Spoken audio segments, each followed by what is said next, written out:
Hi friends, బాగున్నారు అందరూ? మా పెరట్లో పసుపు అంతా తవ్వుతున్నానండి. పసుపు మొత్తం మొన్నటిదాకా పచ్చగా చెట్లు బాగా ఉన్నాయి కదా, అదనేది మొత్తం ఎండిపోయింది. ఇంకా తీసేసే టైం అయితే వచ్చేసింది. అందుకనే చెట్లు పూర్తిగా ఎండిపోయినాక పసుపు ఏడుందో మనకు తెలియదు కాబట్టి ఆ కొంచెం కొస అనేది ఎక్కడుందో చూసుకొని మొత్తం అయితే తీసేస్తున్నాను. అది మొత్తం తీసి మొత్తం క్లీన్ చేసేసి ఇంకా మొత్తం అంతలో తీసేసి క్లీన్ చేసేసి ఉడకబెట్టి మొత్తం పసుపు అయితే మిల్లాడించుకోవాలండి.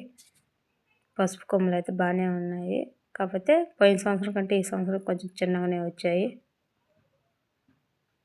అయినా పర్లేదు, మన సొంతంగా పండించుకున్న పంట కాబట్టి ఎంత వచ్చినా సంతోషమే. ఇంతవరకు మా వీడియో చూసినందుకు థ్యాంక్ యూ ఫ్రెండ్స్. నచ్చితే లైక్ చేయండి.